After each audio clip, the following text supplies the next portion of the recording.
Good evening. Welcome to Between the Lanes, episode number 136. I'm Ron. I'm Shane.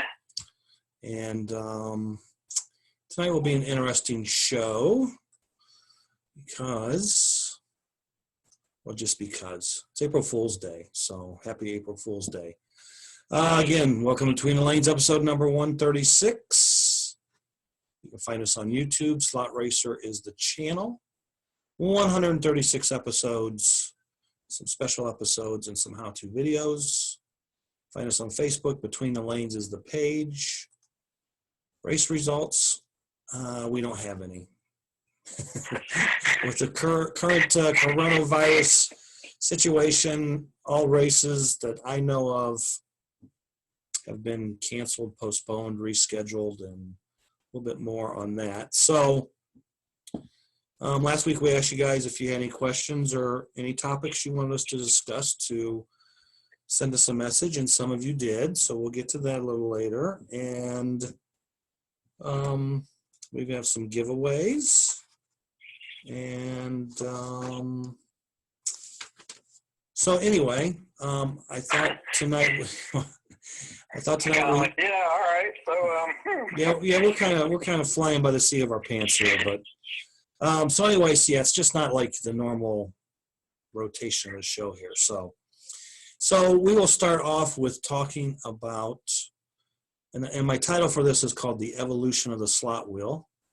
And so we'll start off with some photos here of some 1960s slot car tires. So in the 60s, we had all different shapes, sizes, widths, diameters of slot car wheels. And we're going to mainly talk about wheels, not tires. So when slot racing started in the 60s, most of your cars had threaded axles, or they had what they called taper locks. And taper locks, if you will, kind of had a collet that you would put through the wheel or put through a gear too. They had them for gears. So you like have a plastic gear, and instead of having a metal hub with a set screw, you would put the taper lock through the hole in the gear and then put a nut on it, and then you put on your axle and you tighten it, and it would tighten it to the axle, if you will. And then threaded axles were threaded on both ends. Wow, that skipped. Were threaded on both ends. And you had nuts. So you had a nut on the back side of the wheel and a nut on the front side of the wheel to keep your wheels on. And again, all kinds of different sizes, shapes of wheels. I mean, I couldn't find a good picture of this, but Ruskit came out with like these wire wheels that were made, like wire wheels on a real car. These were actually wheels that had real wires in them. And they look like the real deal. And they're kind of rare and hard to find. And if you do find a pair, you'll pay quite a few dollars for them. And, so also in the 60s, we had magnesium wheels. One of the most popular wheels was like the Cox magnesium wheels. And like in 1966 or so, Ruskit was one of the first early companies to start doing set screw wheels. You gotta remember, everything was 1/8 inch axle or a 540 axle is what they call them. So Ruskit was one of the first to have set screw wheels. And then in 67, more and more companies started. So like by 1968, pretty much everybody had set screw wheels. And all the racers, serious racers had switched to set screw wheels. So set screws became the norm. Everything was 1/8 inch axle pretty much in 1968. And then Associated started making wheels, which I have a picture of. This is actually a Twin K wheel, but I think Twin K at some point kind of copied what Associated was doing, where it's what they call a telescopic wheel. Like you look down in the bore and there's like 3 different thicknesses or diameters, if you will. It's smaller towards the hub, and as it comes out, it gets a little bit bigger in diameter and out towards the end. And then the outside edge, I call it a safety rim, but the outside edge has like a flange. You know what I'm talking about, Shane? Right. Okay. Yeah, kind of like a bead on a rim or whatnot. There you go. Yeah, that's a good way of putting it too. So, by the late 60s, that's pretty much what the racing wheels were. And then like in 69, 70, everybody started switching over to 332nd axle. Or I should say the racers started switching over to 332nd axle stuff. So we went from 1/8 inch to 332nd in the late 60s. And going into the 70s, we still had that associated twin K wheel.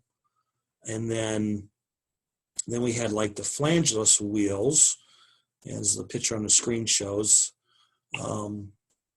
Generally, the wheels were 375 to 400 diameter. We didn't have things like big hubs and medium hubs and like a standard. Yeah, these were like, these were little hubs, what we call little hubs today. That was the standard back then.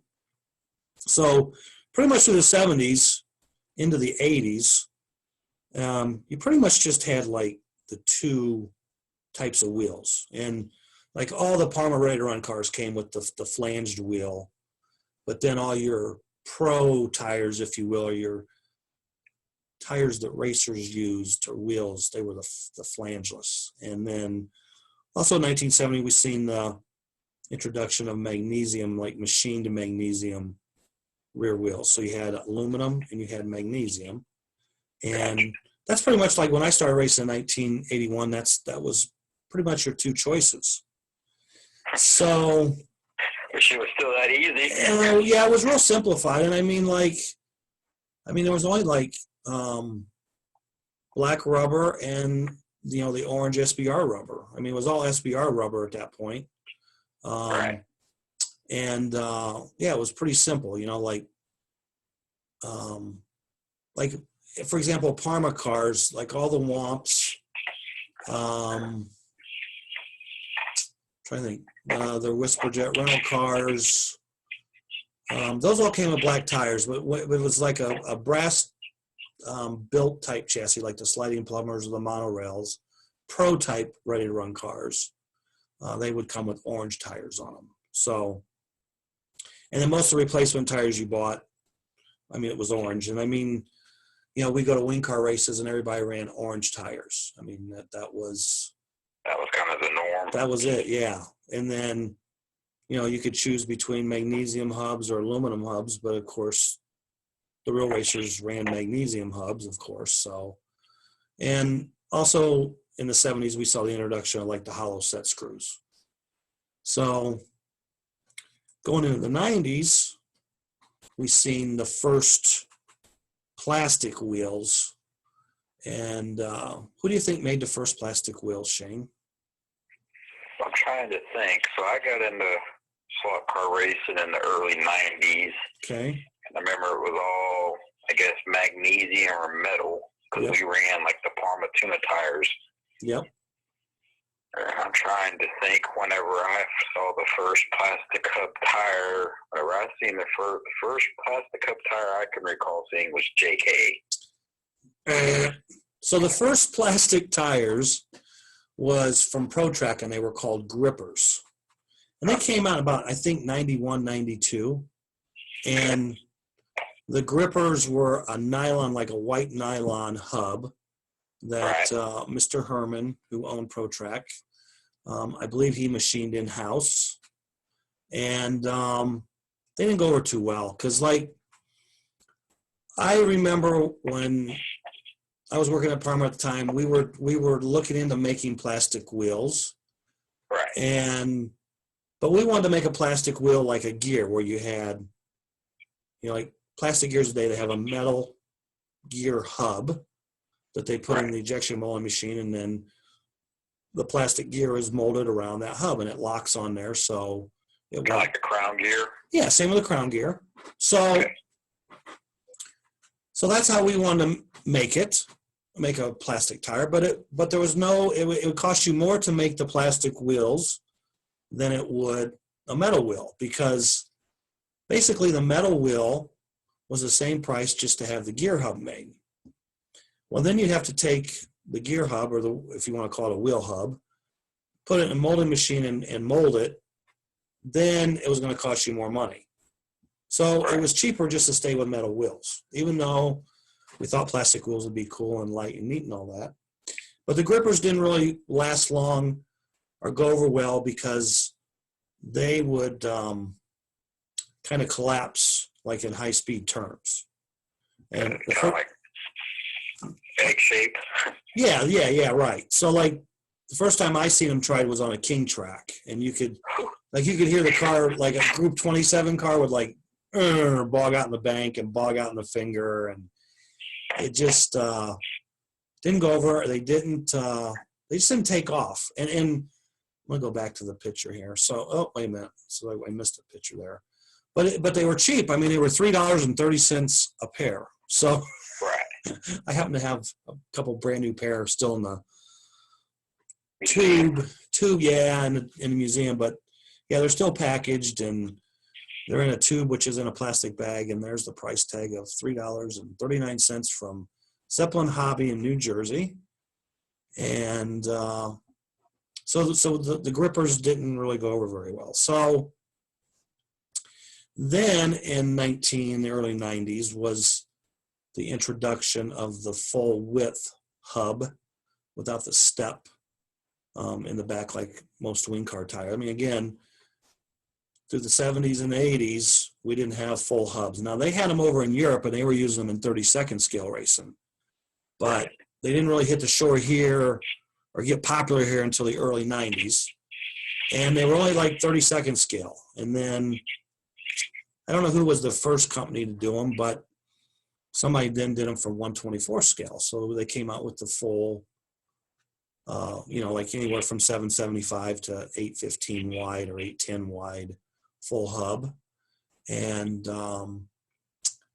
through the 90s, they got to be up to 900 wide and 950 wide. And I can remember making a set that was even an inch wide and going to a Eurosport race.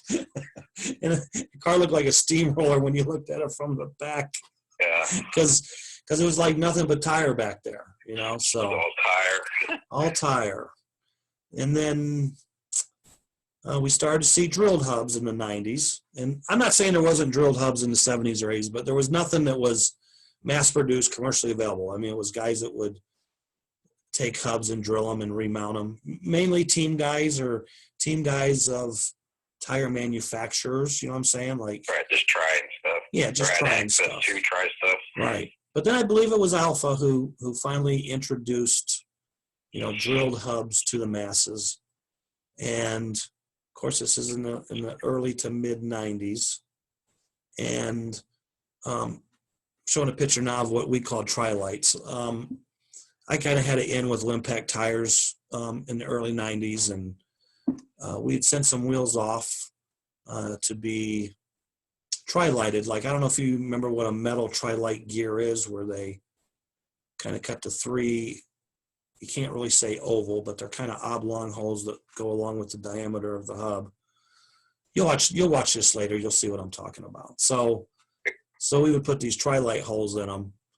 And then we mainly use these for qualifying. We didn't race them because I'm pretty sure they would have bent real easy, but they were magnesium and, you're taking some weight out. Did it make a difference? Not at the end of the day, who knows, but they were cool and trick. And at that time, really not too many people had them. I don't think anybody else really had them. So then, whoops, we went way too far. So then we got into big hubs, like, again, the standard size for a long time, 375 to 400 diameter. Then we came out with half-inch diameter or close to half-inch diameter, which was called the big hubs. And then in the late 90s, we came out with what we called Big Daddy hubs, which were 5/8 or 625 diameter. So things were starting to get more, I don't know, I don't want to say confusing, but you had more tuning option tools. For example, variety. Yeah, I mean, again, we knew there was a big difference between small hubs and the big hubs. And then we made the 625, what we call Big Daddy hubs. We only made them an 1/8 inch, and we made those for stock car racing, like 4.5-inch stock car racing, because back then you had to run 825 or bigger tires. Right. Because a Big Daddy, I mean, I don't know if it, I forget. I think if you grind them down to 790 or 775, I mean, you were like running on a rubber band. And, you know, the tracks back then, you know, weren't exactly super smooth or super banked. So you needed some rubber to be kind of flexing around there. So Big Daddies at small diameters just didn't work, but they worked really good 825 and larger. So again, more 90s stuff. So then going into the early 2000s or the millenniums, then JK came out with the plastic rims, and they were available in, I think, 4 different sizes. Well, I think at first there was just like the 375, 400 diameter small, and then there was a 1/2-inch diameter. Then at some point he came out with 550s, and he called them big boys because they were a little bit bigger. And then he eventually came out with the 625 Big Daddy hub. So JK kind of followed suit, but at the same time, he made his wheels out of plastic, and they were a pretty big hit. And so that was the early 2000s. Like, that was probably 2000, 2001. So then we started getting into not only drilled wheels for wing car racing, but bigger drilled wheels.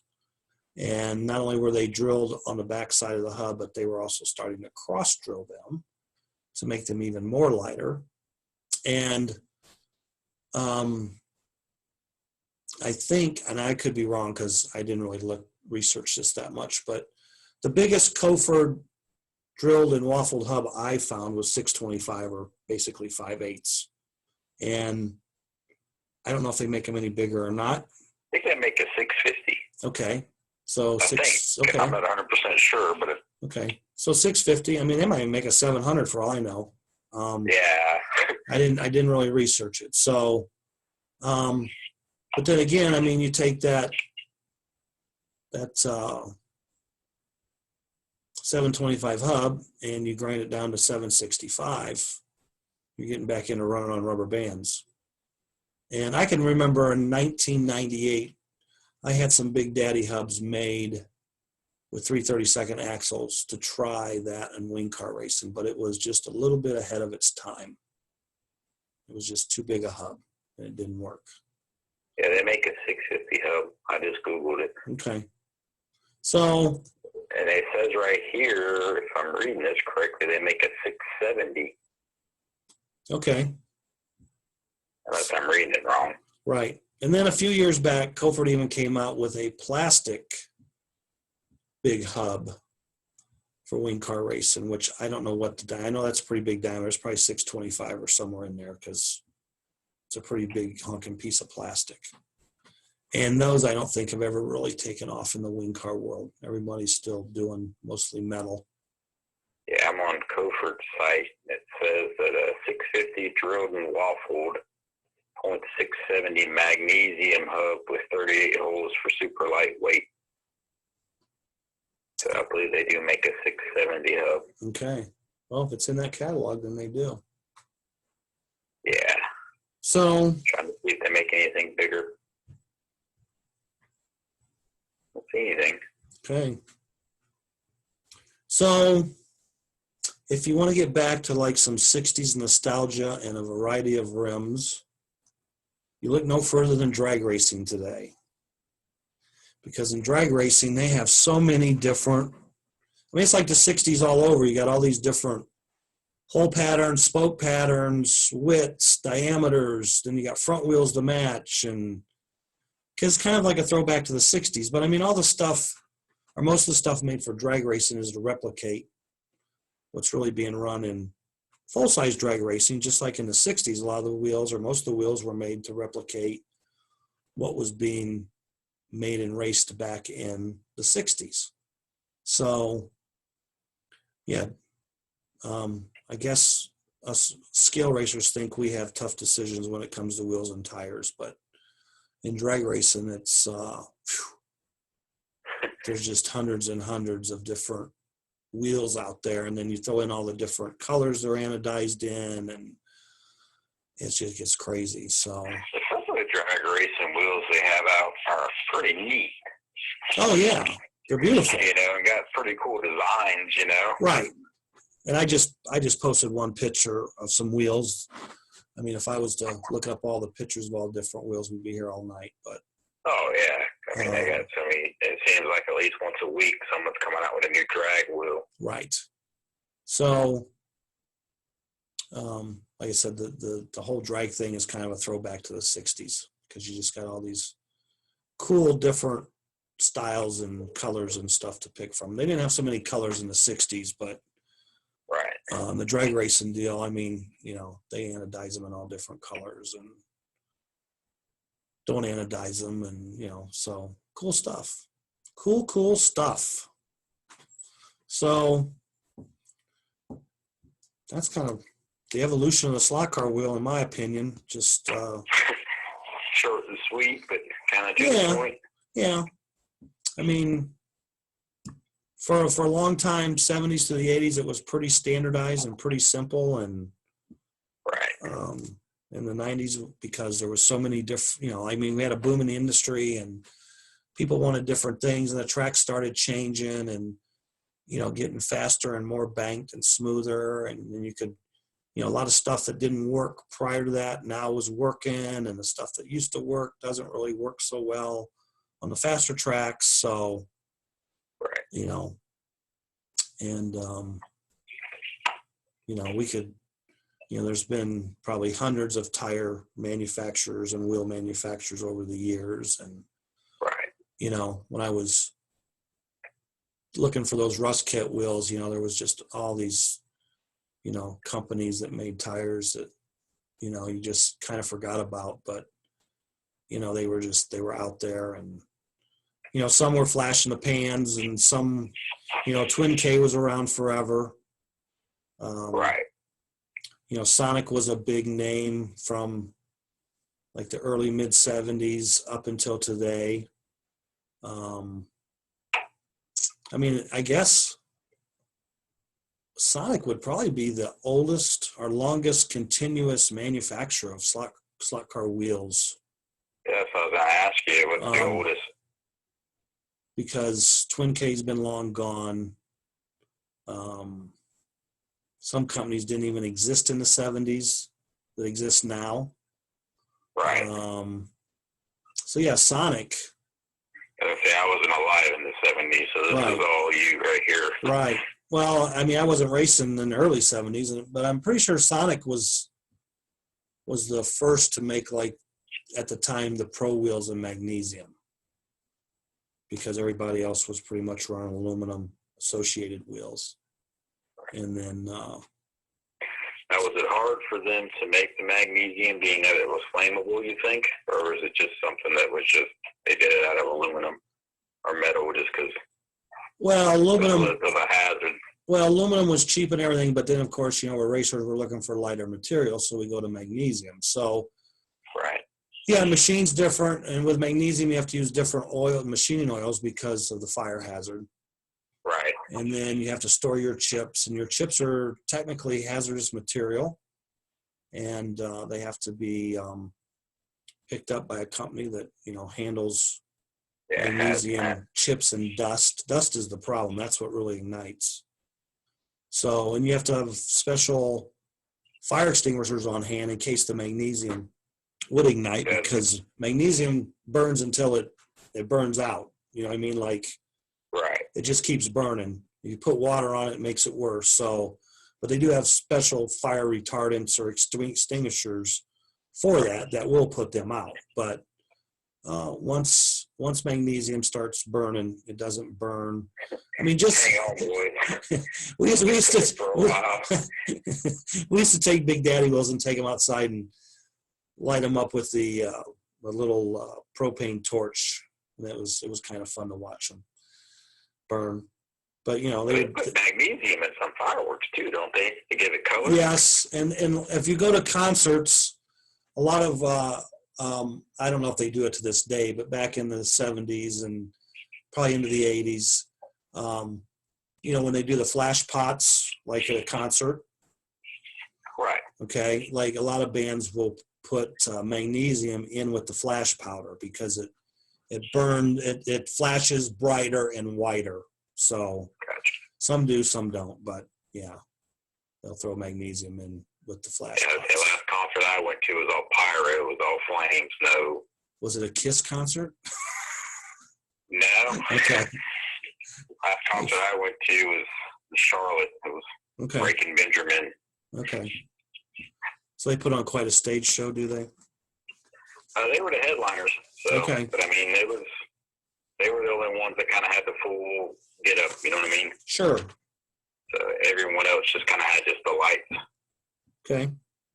So All right. Well, we're gonna move along now and talk about some current events. Oh, before I go, so there's a photo because I've talked on the show about it in the past about being able to buy Alpha tires. Like these were Wing Car tires. They're orange. You can't see it because of the label, but that's probably a set of circa 1984, 85 Alpha orange 332nd by 13/16 tires, $4 a pair retail. So, but back then we used to complain that the tires were $4 a pair. And, now they're like, 11, 12, 13, I guess, on average. So right. things go up. And those were magnesium wheels back then. And Red Dot Alpha had a full-length set screw where the professional Alpha race tires had the hollow set screw. And I think they might have sold for $0.25 more or something because of the hollow set screw back then. But so moving along. So races. The only thing we have on the front of races is today the ISRA sign-up opened up for the ISRA World Championships to be held in Latvia in October. Everybody's got their fingers crossed that the world will be back to normal and that race will take place as scheduled. But sign-ups are open. So First come, first serve. First come, first serve. If you don't have any points, you sign up and you go on a reserve list and you want to sign up early. So as openings come up, you will get in there quicker. Yeah, I believe I read that whenever you sign in, like your sign-in has a stamp, and that's how they mark your spot in line. Timestamp, yeah. So, at the time of this taping, we're about 20 hours behind if they open at midnight, we're like about 20 hours behind. So this is your reminder if you haven't signed up. And you can go on the ISRA website and you can see who has already signed up as well. So if you have any idols in the scale racing world, you can go see who's signing up. And then it was also announced today that the annual Retropalooza race at Port Jeff Raceway, which is normally held in June, has been moved to the last weekend in July, I believe it is. But we'll have more on that as it comes up. But that race has been rescheduled. And all the AWRA races that were scheduled for the next couple of weeks were also rescheduled or postponed today. So you can go to the AWRA page on Facebook and get updated there. So that's what we got for races. And last week, I think it was last Wednesday or Thursday, it was after we taped the show, Mike Shaw of Florida passed away. Mike Shaw was I believe, several-time AMSRA national champion.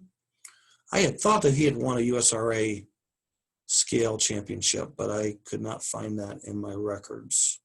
So, but I know he won quite a few AMSRA.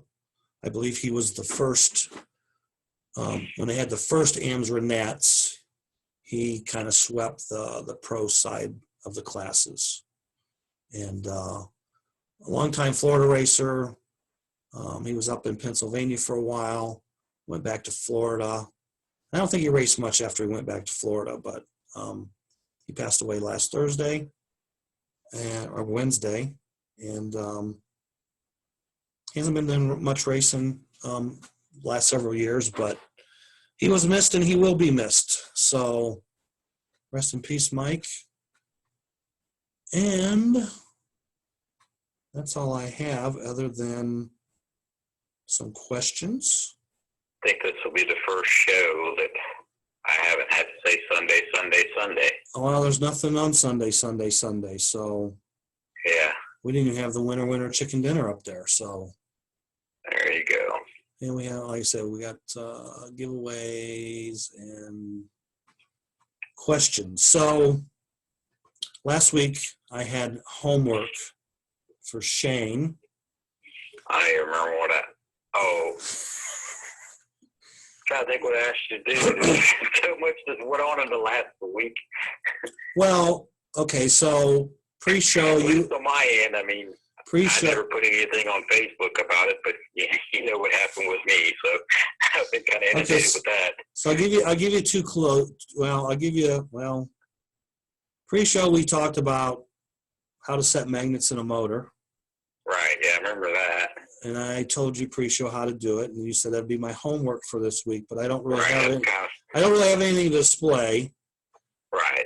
But then Shane called me, I guess you called me and you thanked me, and I think he was bowing as he was thanking me because it really worked well for him. But oh yeah, it's just nice to be able to set up and the magnets be right.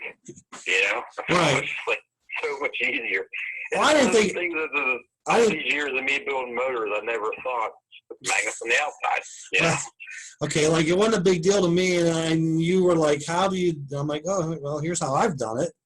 So Shane's like, "Okay, so if I'm building a C-can motor with a small diameter arm, 518 or smaller, I can put my magnets in, kind of tack them in place with super glue, stick my arm in, spin it, make sure I have spacing on both sides of the motor. But what happens when you have a 540 arm? Because you have to hone your magnets out. Right. So when you want to glue your magnets, you want to like epoxy your magnets in, then hone them, then put your arm in there. Well, if it's off to one side or the other, then now we got to heat the magnets up and knock them out and start all over. So Shane wanted to avoid that. So Shane was like, how do you do it when you got a big arm? Well, now I can even avoid the 518. Now I don't even have to glue them in, Right. This method works with whatever I use. Right. So I said, well, what you do is you just stick the magnets to the outside of the can. I mean, I do have a motor here, but I don't have any magnets. But just stick your magnets on the outside of the can, put your arm and end bell in there and spin it and see where it wants to center. And once you know, then you can mark on the can with a Sharpie or maybe scratch it with an X-Acto or something and right. Yep. Pull your arm out, put your magnets in, epoxy them, cure them, then hone it and put your arm in and you should be all centered up. So Shane was like, wow, that sounds so simple. It's like when me and you were talking, it was like, I mean, I've been building motors for myself and for other people for years. Right. And it's like I've come up with so many different ways to make life of building a motor easier, but that was one of the things that has always stumped me. And when you told me this, it was just like, as easy as that is, and easy as that was said, I never thought about that. The light came on. Yeah, I mean, as soon as you said it, it was like, duh. Yeah. Like, yeah. So I think my exact words were, well, I just added a new wrinkle to the brain because I honestly just learned something. It was so simple yet so obvious, but yeah, I know. Sometimes it's the obvious things that I look over, and then like the most complex, difficultest things, like reinventing the wheel. It's like, oh yeah, I got that, and it's just like, okay, well, how do you do this? Right. See, back in so like when we started running 27 arms and short strap cans, because we used to have longer cans for 27s and shorter cans for opens. Right. And then it's like, well, we need to make shorten the armature up to fit in an open can. And the problem with strap cans was they always wanted to push the 27 arms back towards the end bell, out of the magnetic field. So you would have to kind of like get the magnets as far down in the can as you could, but then sometimes then you had to worry about the ends of the coils or the windings hitting the inside of the can on the bearing side. You know what I'm saying? Right. So I guess one time I was sitting there, I was building a 27 motor because I didn't race 27s a whole lot, but I was sitting there building a motor. I don't know if it was for me or maybe I was building a motor for somebody else, but I'm sitting there and I'm trying to figure out where to put these magnets. And I'm like, let's see. Well, maybe if I put the magnets on the outside of the can. Sure enough, that was the ticket. So, yeah, I mean, I don't do that with every motor I build, but with 540 stuff, like, stuff that's bigger than, that was the problem too back then when you build a 27 motor, like the magnets were thicker, so you had to hone them out. Right. So you needed to center them or know where you're going to put the magnets because you didn't want to put them in and then have to go back and knock those out. And so yeah, that's how I figured it out. No one taught me or learned me. I just kind of sat there one night and okay, this will work. Oh yeah, because I mean, like after you told me that, I sat there with a setup and was like, I pushed them down. It's like, yeah, sure enough, it's pushing the arm down, and then right. All right, well, it's pushing this way. Then, oh yeah, sure enough, it pushes the arm that way, and like you said, I kind of made notation on the can where the magnet needed to be. It's like, all right. Right. Okay. So I did my homework. Honed them, and then I was like, all right, snap the magnets and stuck the arm in there, and it was just like, wow. All right, this is done. I'm not used to this, Yep. Okay, so I have to look up. I made notes on the questions I was asked, but I have to look up this question to read it correctly. No, I'm probably not going to find it on here. Oh, there we go. Messages. Okay, so this was sent in. I'm not going to use any names. I don't want to incriminate anybody or not that I think anybody cares, but anyway, so the first question was sent to me was, oh, I got to read this one because I just made a note. This, I think, is more of a leg puller than anything. For a humorous slot car subject, the history of the GOAT in slot racing, John Cawthon. I'm not even going to touch that with a 10-foot pole. Do you know who John Cawthon is, Shane? No. You do? I mean, I know. Do you know him? No. Oh. That's not GOAT Boy Racing, is it? No. The guy's name was John Cawthon, or is John Cawthon. John Cawthon was a track owner, I believe, in South Carolina in the early 90s. John Cawthon used to post on Old Weird Herald. Now you got me thinking. The most interesting, weird, out of this world opinions, questions. Was he the guy who was like saying that you should run elongated bodies with wings and pointed noses?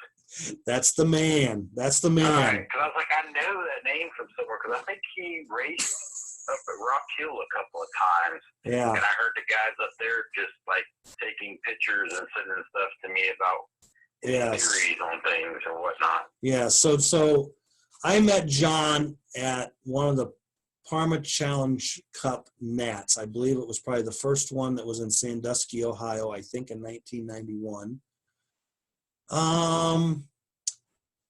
He wasn't that out there at that thing. Like, he showed up, he raced, we knew he was a track owner. And then 6 months or so later, he mailed me in some drawings he made of bodies that Parma should make. Right. And they were like 57 Chevys with side dams on them, not like glued on side dams, like molded in side dams. And okay, so you've seen like a Parma, the drag cars they make. I can't think of what they call them, but The Parma Edge? the Parma Edge cars, and they have like those. The 57 Chevy bodies or whatever they are? Yeah, that's what he wanted us to make for flexi cars, like really long, and there was side Along dams with on the them. wing on the back? Yeah, Okay, yeah. So there was like 57 Chevys and coupes, and I remember looking at this stuff and like going, that ain't happening. So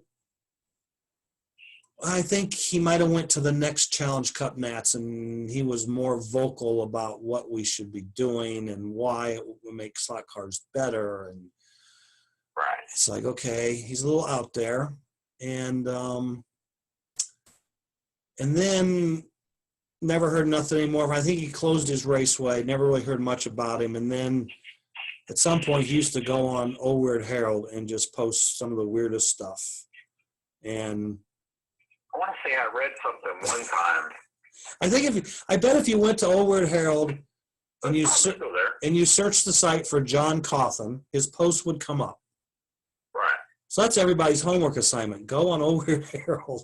Yeah, because I want to say I remember hearing a story about him, about how he used to, something to do with tennis rackets. Yes.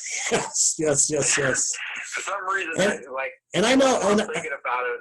and I know right now who sent this question. He's sitting there and he's laughing his ass off. Okay, so this is just too funny. Know so much about him, or It's not okay. It's not. I guess it's probably what we have forgotten about him. Okay, and I'm not I know, going. like some people have like for instance, when me and you race together and we go to dinner, Right. It's kind of funny sometimes because you're obviously older than I am, Mm-hmm. but I think some people, I guess, find it entertaining that I know so much, and then like when we're at dinner and we actually get a good conversation going, Right. but I forget where it was, but I know it was me and you, and I want to say George was with us, and two other guys, obviously Bobby and whatnot, and then me and you got to talking about racing in Tennessee or whatnot, and it was just like me and you were talking, and the whole table was quiet, and it's just like, and I remember I kind of looked over at Bobby, like, see, I know a lot. Right. Like, I just never get asked this stuff. Right. Well, And all the other guys were just kind of like, wow, like they just had a history lesson. Yeah, they were in awe of you. Yes. But I knew that you raced in the Cawthon years, but at the same time, I didn't know if you would because like I said, this would have been 90, 91 when he had a track. You weren't racing yet, but no, you might have heard some stories because you kind of you live down there. So right. Only way I think how I heard about him was he went to the track in Rock Hill. Okay. And I believe the track owner or someone there may have mentioned something to me. And then, like you said, I believe I went to because someone was like, "Oh, you got to go to Old Weird Herald and look at this stuff this dude's writing." Yeah. And then I think someone sent me an email or something that he wrote them or whatever, and I was just like, "Wow." Yep. You know. He'd definitely tell you how to save the industry. So anyway, okay. It was just, some of the things were actually pretty interesting, and I was like, "Oh, I can see that." And some of the things were just like, okay, So yeah, so John disappeared, and I'm not so sure he didn't pass away, but I don't know about that. But yeah, I have no idea. I thought someone said he had passed away, and if he hasn't, I apologize. But but like I said, he finally went away, and hasn't been heard from for a long time. Now that someone's brought this up, who knows what'll happen? But we may have it. He may be a guest on the next Between the Lanes. You never know. There you go. That'd be an interesting show. Yeah. Okay. So moving right along. So then another question that was sent in was, "Hi there, Ron. Love the show. Keep it up. You asked for questions or topics to go over. I have one.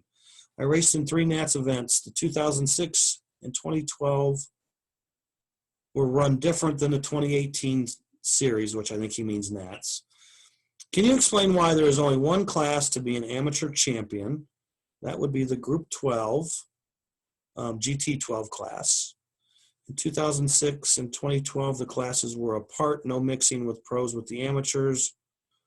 I raced in my area with the NorCal Racing Series, and it's tough to beat some of these guys in the pro class.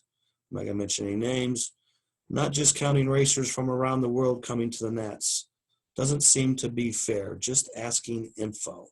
Okay, so we'll go back to 2006. I don't know what this, I'd have to go look it up. And okay, so what I'm going to tell you is starting in wing cars in 1996, we split the box stock class into an amateur, and I don't know if we called it expert or what we called it. It's called box 12 then. Yeah, it was group 12 or box 12. Anyway, we split the class up because we had guys that, we got to back up a little further. So prior to 1995, if you went to the Nats, and this was mainly wing cars, if you won your class, that was an automatic move up out of that class into the next class at the following nationals you attended. So if you went and raced box stock at your Nats, at a Nats, and you won, when you came to the Nats next year, if you came or whenever you came back, you couldn't run box stock anymore. That's how it was, all the classes were. So then in 95, they voted all that move up stuff out. So then we split box stock into an amateur expert split because we had guys that raced box stock other regions of the country, and people had no problem with that. They wanted to race at the Nats, but they couldn't because they'd either won before or they were too good for what box stock was considered as the amateur class. So we just split it, and it was a success, and it continued on. And then I think after the nine, I'd have to look this up too, but then I think the next class that got split was group 27 because we had a lot of guys in that class that didn't belong in there. So there was like an amateur 27 and a pro 27. And then that just followed suit with International 15 and Cobalt 12, and all was fine and dandy as long as there was enough entries to fill both sides, if you will. So on the scale side,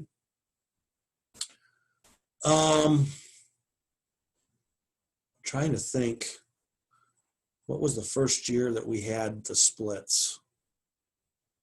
I know we had them back, well,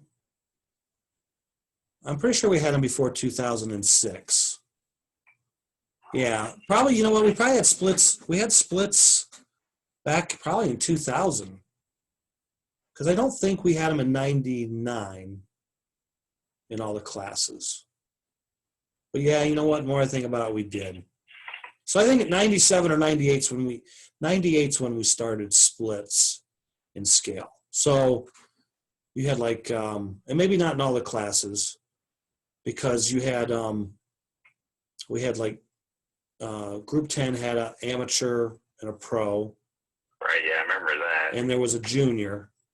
And then, amateur and pro 4.5, and then we had GTP pro and amateur. And GT12 wasn't split. That came later. And see, at one point in there, we had international, or not international. We had Cobalt 12 Eurosport, C12E.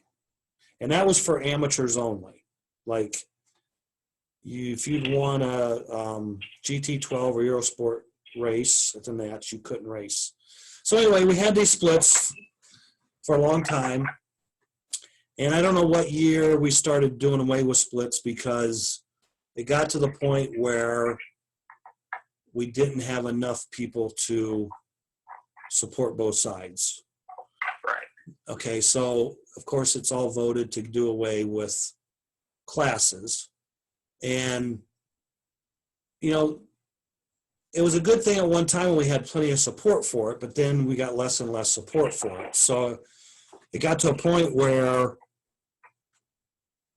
I think the general thought is, if I can race, if I'm an amateur, if I can race with the RAN every month in SoCal, when I come to the Nats, why should the class be split up? You know what I'm saying? Like, if amateurs are gonna race with the better guys back home, then why come to the Nats and split it? Because I already raced with this guy back home. And again, just lack of support. So it was done away with. I'm not gonna say it was right or wrong to do away with it. I truly believe that what the sport or hobby technically needs is a true amateur only nationals every year. That's for amateurs only. And I mean, back in the day when you had, you know, like say Parma, when I worked at Parma, I was a pro. So, you know, you'd have this amateur Nats, and then you would send me and maybe like Steve Kapp and maybe get some other better racers from different companies or teams to come, and they can help the amateurs. You know, maybe they can pit their cars, or they can have little clinics and show how to do things, or, you know, stuff like that. I always thought that's what we needed for the amateurs to get them there. So, you know, last year we did away, I mean, the last amateur class we had was GT12. And we did away with that last year because, because of two reasons. I mean, you've got GT12 guys that want to run on the flat track, and you got GT12 guys that want to run on the bank track. So the amateurs would run on the bank track, and the experts or pros would run on the flat track. So it's like, you know what? And then the biggest problem is who is an amateur and who's not, because they never want to go by the rule book with what the wording says. It's always a judgment call as to who can or can't. And so it all came to a head, and we voted that there's GT12 bank and there's GT12 flat, and anybody can race either class. So there is no more amateur classes at the Scale Nats. Right. And again, I'm not saying that's right or that's wrong. But if it comes, I mean, if it ever would get back to, you'd have 30 or 40 true amateurs. Right. You know, they're not going to come and get beat up by the pro guys. They're going to want their own thing. But over time, so many amateurs just quit coming to the Nats, even though there was amateur classes for them. Right. And for whatever reasons, they decided, you know, we're not going to the Nats or whatever. I mean, it worked good when we had a boom going on in the industry. You know, like, right, yeah, a lot of raceways, pretty good times back in the 90s up into the 2000s. But at some point, it started to wean the other way. So there was votes taken, and over time, in several years, if I remember right, you know, like one year they said, okay, we're just going to run one class of Group 10, but we still had amateur and expert GT12. You know, I think the first year I ever ran a U.S. Rig national event was 2010, and that was at Chicks in Virginia. Okay. And it was amateur pro 4-inch NASCAR split. Right. Right. Yep. So. And then I ran 4.5-inch NASCAR, and it was heads up. Anyone could run. There was no amateur. Right. Yep. And, you know, you have that, and you have a lot of people say, well, when I say a lot of people, it's mainly the pro guys or the expert racers will say, like, you're coming to the Nats. You know, that Nats is not a place for amateurs. Right. Or new racers. And it's like, that's kind of a callous thing to say, in my opinion. And right. To a certain degree, competitive wise, yeah, maybe they don't have business coming, but they should, if they want to excel at slot racing and do it and for a long time and get better at it, they need to come to the Nats and watch and listen and learn and see what's going on, because you can learn a lot by going to not just the Nats, but any big race. Right. So, yeah, and you also, I mean, we all started somewhere. You know what I mean? Right. It wasn't like someone put a controller in my hand and I was the greatest thing ever. Right. You know? Right. It's like, none of us were pros. Right. We all started as amateurs. Right. But I mean, going back to the whole move up thing, the mandatory move up thing, it was good and it was bad. And I mean, I have to go back and tell you what year it was and who it was, but I can actually remember a guy leading the race at the Nats and pulling over and stopping so he wouldn't win, so he wouldn't get moved up. Because, that was his class. That's the class that, okay, let's just say box stock 15 is a mandatory move-up class.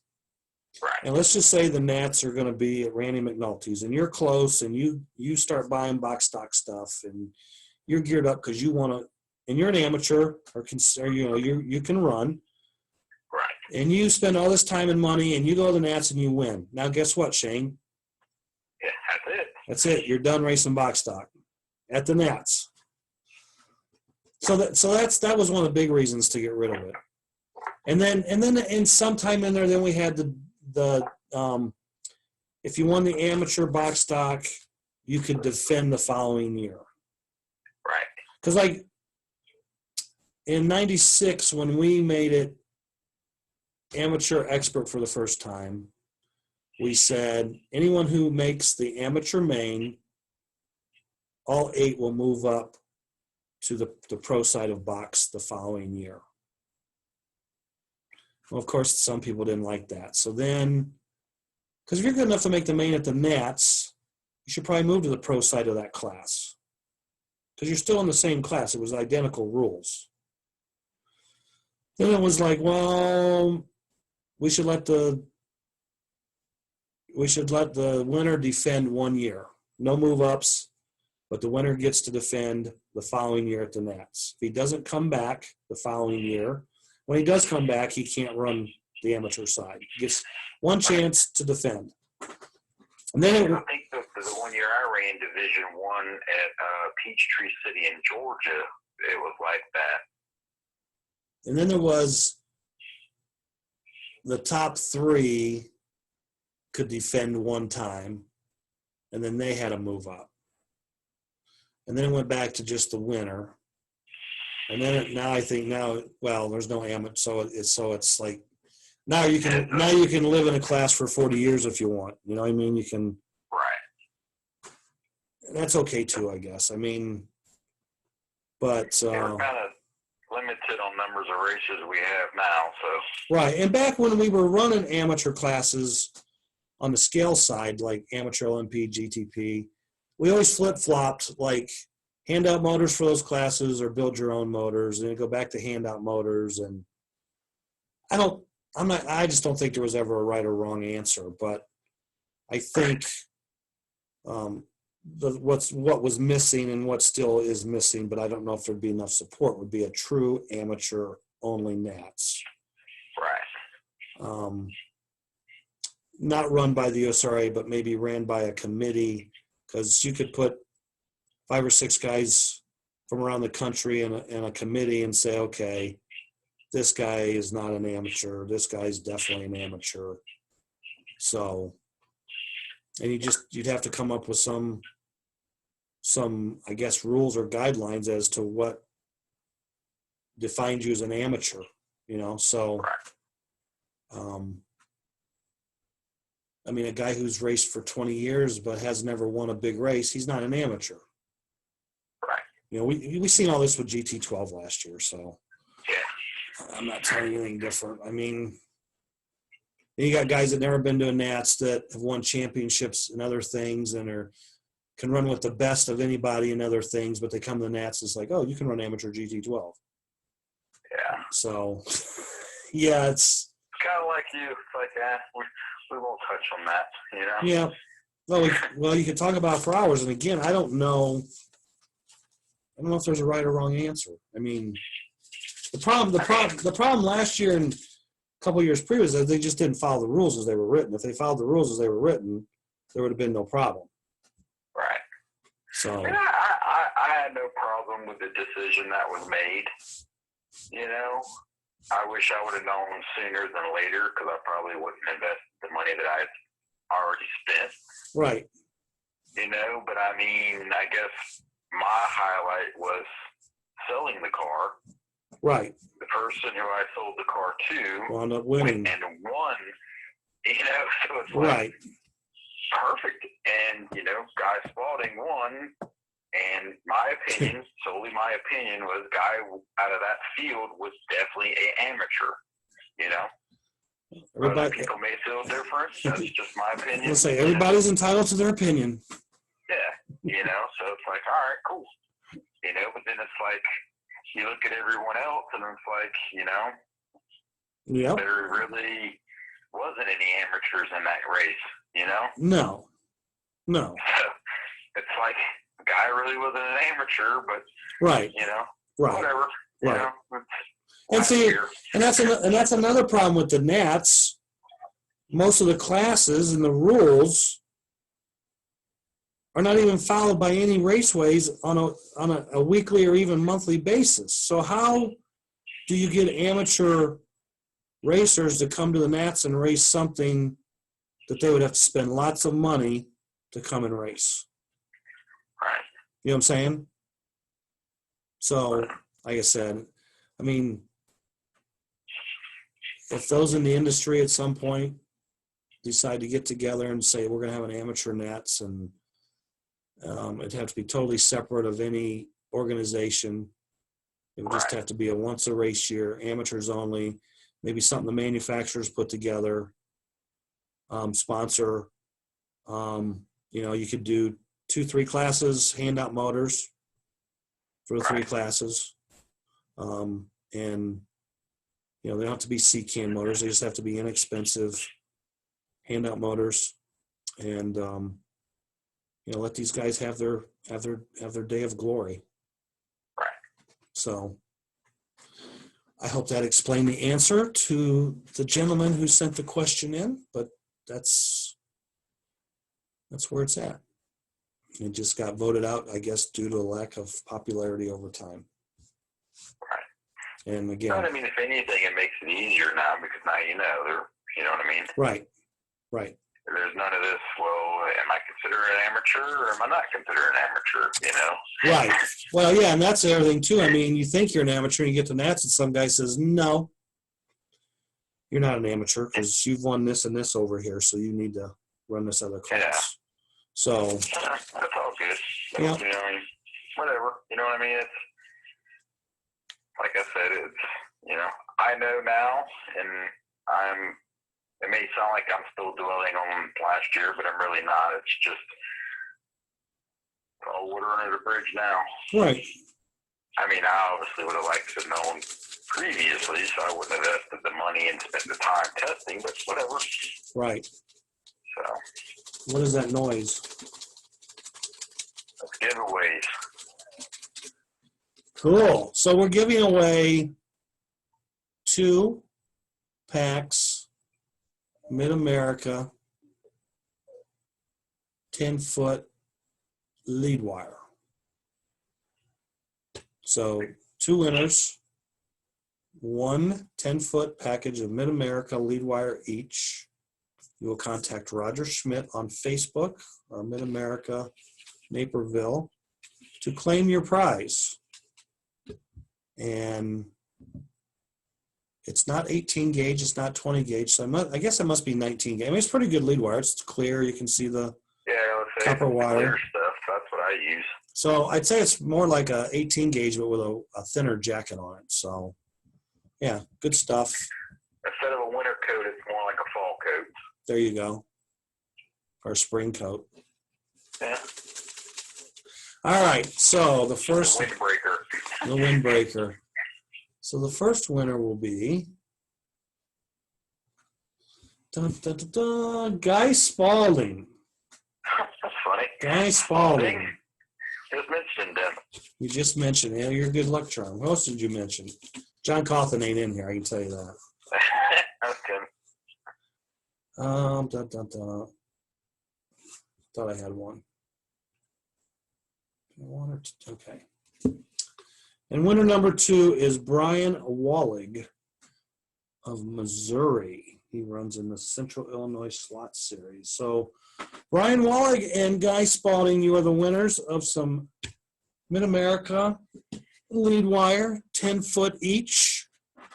Contact Roger Schmidt on Facebook or Mid-America Naperville, and he will gladly mail it out to you. So, that is all I have for this week. And again, if you have, well, you had a question sent in about bearings, but I didn't get into that, so we'll talk about that next week. Yeah, I was going to say, well, if anything, while what we have going on is going on, we could just kind of limit it to 2 topics or 2 things a show. Yeah, and I mean, well, it depends on what the questions are, and I mean, Right, it's something short and sweet. yeah, I mean that was a question thing that just needs an explanation, but I didn't get around to doing the research for it. So, Right. So and then I had some other things sent in, suggestions and stuff, and we'll be working on that stuff and a couple of things we'd already done on previous episodes, but sometimes it's good for a refresher. Too. I just thought as if people, I guess, want to know anything about, I don't know, me, who don't know me or never met me, you know, when I got into racing or whatever, you know. Shane, what is your shoe size? 9.5. Yeah, they don't have to send that question in now. Yeah, 9.5, 10, depends on the shoe. There you go. So,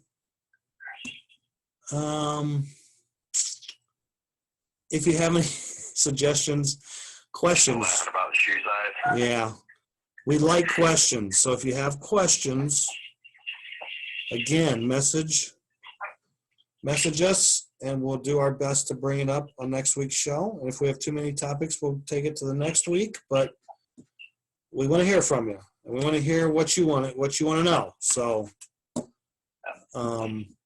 yeah, send it in, and within reason, and slot racing related, hopefully.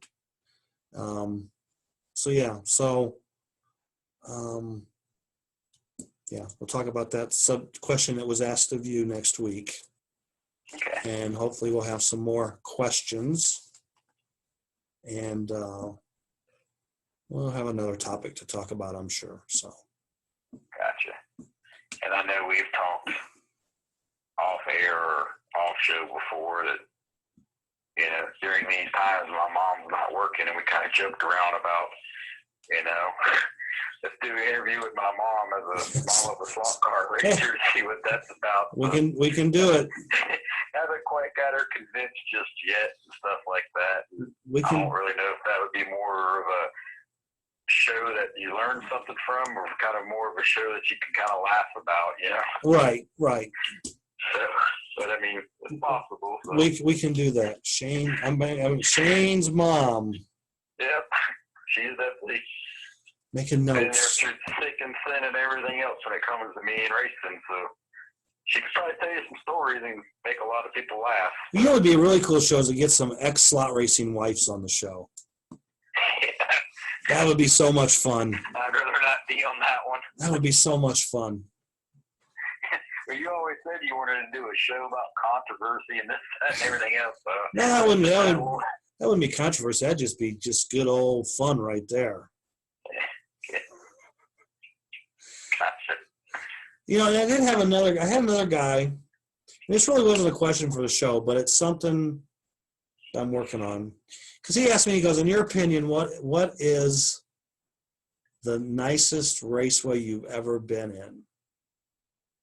And I'm thinking, wow, that you know, and then what do you include in that? Like, yeah, because it's like you don't want to say, well, such and such. Then it's like, well, no, because you don't want to really hurt anyone's feelings. You know what I mean? Well, and no, I'm not so much worried about that, but I'm trying to think. You know, there's not too many raceways that have like the full package. Okay, like, and when I say the full package, I'm talking like brand new shiny tracks, multiple tracks, a wall of parts and inventory and parts. I mean, and like I really haven't seen much of that since the 90s. Because it's that question was asked of me. I can't even like. I mean, it kind of sucks in a way because the track's closed, but again, going back to the opinion thing, as far as parts on the wall, new shiny tracks, always clean. I mean, even the bathrooms are clean, and to me, it's like I know. some slots for tracks. I know where you're going. I know exactly where you're going. Which one you think I'm going to say? It's between me and you. What do you mean? The track was between me and you. I would probably have to say it would be Chicks. Okay. I thought you were going to say Tracy Brown's. I mean, Tracy Brown's was good, but like he had the girding, which was right. very nice. But like when you went to Chicks, he had. I mean, you could walk into Chicks' place if I remember correctly, and you can build anything from. Right. Okay. Right. Yeah. Flexi car. Yeah. He had the run the flat track up to a Pro 7 car. I mean, he had the full package. I got you. Yeah. That's where I'm going. See, I never went to Chicks. You know what I'm saying? So. Right. Yeah. Again. You know what I mean? No offense to anyone, because I love going on my raceways, but it was always clean. I mean, even like I said, even the bathrooms. Like when so like when in the 90s when I went to California and I visited like 40 raceways in a 1 week period. Right. There was like, I mean, all these raceways were basically brand new tracks, but you had raceways that weren't clean, and then you had raceways that were sparkling. Right. You had raceways that had lots of parts, and you had raceways that didn't. And if I was to look back and say, okay, these are all the raceways I went to, because I have pictures of most of them, I could say, okay, in 1993 or whatever year that was, like, this was the raceway. You know what I mean? Like, this would be probably 2009. It had, right, 2008, yeah. 2009. And there was prior to 1981, I mean, again, I mean, I don't know how, I guess if this guy would have said, okay, what's currently, I couldn't really answer that because there's so many raceways out there I haven't been into, so. Right. Oh, yeah. Yeah, it's a tough. It's one of those deals like if you could take a little bit of this raceway and a little bit of that raceway and a little bit of this raceway and this track owner's personality would maybe a touch that track. Right. And you'd have like one banging place. Right. Again, I mean, every place I go to now, it has its good side, and it's like, yeah, I don't really care for that. You know what I mean? Right. So, again, like I said, I mean, I've went to raceways that have like the ultimate tracks, but then it's in a crappy building or they don't clean, and then you go into a really nice building and then they have crappy tracks. And, then you go to places that have parts, don't have parts, and like, it is what it is. I mean, but going back to California, I can remember walking in these raceways and I remember walking in like, getting 10 feet in the door and saying, yeah, this place won't be around in like 6 months, Right. Because some weren't up to par. Some were just in bad locations, Right. I mean, people were spending their life savings to open these raceways and not making very good location choices. Yeah. So, or, they were too close to other raceways, it's like, this isn't going to work very well. I can remember going to a racetrack, and I was just like, out of all the weekends to have a race, and it'd be a series race, it was Valentine's Day or Valentine's weekend. Right. And I got the okay to go racing, and the ex went with me, and I just, yeah. Right. That was not a good weekend. Gotcha. The location of the track, I mean, they had a wall built on the other side of the wall with like a mom and pop's 2-car garage bay door, and they were working on a car, and it was running the whole time. I mean, it's a winter time, or it was cold there, and all they had was kerosene heaters, so like. Yep, been there before. That night, I remember taking a shower at the hotel, and I just had this headache.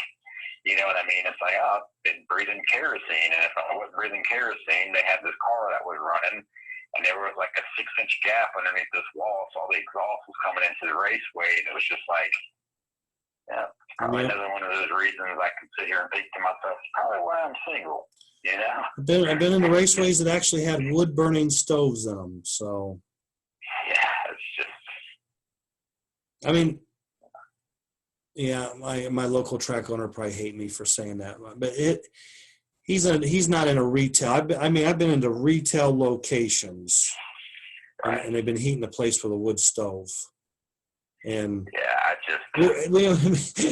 was just talking about that today with somebody. My exact words were, "This is Valentine's Day weekend. I'm bringing my girlfriend with me. Do y'all have heat?" Yeah. And when I meant, "Do y'all have heat?" I didn't mean kerosene. I meant like heat. Well, Right. Well, and I was talking to an old racer earlier today, and we were talking about the place we used to go to, and now, we'd go there on Sunday afternoon to race, and he wouldn't light the heater up until 5 minutes before he opened. You know what I mean? So Right. you go in there and you have to wear your gloves and your jacket to practice, and the whole time we're singing "Throw Another Log on the Fire." Right. And then it would start getting warmer, and then 2-3 hours later you got half your clothes off because it's so hot. So and you're in a big block of building that has had this wood frame built inside with Bisqueen as the walls, and the track's inside that with the heater. I rest my case. Yeah. So I was just sitting there while you were talking, just thinking about all the racetracks I went to. It's like, yeah, I'm surprised I didn't catch something going there, or right. I've been to some rough ones. So, yeah, I mean, there's just a few really bad ones that stick out in my mind. Maybe two. Here's one to kind of make people laugh. So I went to a race one time in upstate South Carolina. We get there, everyone's inside parked and all that, and it's like, oh crap, it's snowing, right? Right. And then I remember, like, next to this building, I don't know if it was something to do with church, but they would have it was like a weekend dance. Where, like, all the kids from that church would go there, and it was like a Christian thing where you could dance or whatnot. Right. And I remember coming out and, getting the truck, warming the truck up, let the truck warm up, just looking. And I remember seeing these kids in this vehicle, and they couldn't get out of their parking spot because the car was just sitting in place, spinning because they were on ice. And I just remember laughing. I'm sorry. I was just like, how do you get stuck and you can't move? Right. And they were just sitting there spinning. I don't know why I found it so comical, but it's just like, all right, I think me and a couple other guys were like, hey, we'll push you. You know what I mean? You're not going anywhere. Right. And stuff. But it was just, for some reason, every time I think about that, I always kind of get a laugh out of it because it was just like, how are y'all stuck? Y'all are, it's just like, oh, it's because you're on a big sheet of ice, Right. So, yeah. Okay. Well, that's all I got. And I was going to use something else for the secret word of the show, but I'm going to go with Mike this week for respect to Mike Shaw. And so Mike is the secret word this week.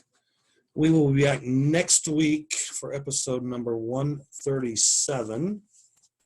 And everybody stay safe. Wear your mask, wear your gloves. I don't know. Wash your hands. Wash your hands. Touch your face. Don't touch your face, even though I do, but I've washed my hands. It's a habit for me, especially down here with the pollen. I normally wash my hands 20 times a day anyway, so like. Well, if I wash my hands 20 times a day, I'm probably up to like 70 now, honestly. I don't really go out much, can't really go out much. Other than to go to the post office or go get a Coke or go get something. Yeah, go get something to eat. My biggest thing is I'm still working. I'm considered an essential employee. Right. So as soon as far, everything's good. I'm healthy. All my family's healthy. Hopefully, likewise for all the listeners. So right. I haven't heard of any racers or any racers' families, you know. So, Yeah, yeah, I think there's one UK racer right now that has it. So. Gotcha. So I mean, it's scary, and it's definitely, I don't know, it's just kind of weird, especially doing what I do and how I used to do it to how I'm doing it now. Well, you're more conscious, so. Yeah, so it's just like, Yep. I'm good, you know. So. Okay. Well, until next week, everybody have a safe week, and we'll see you next week.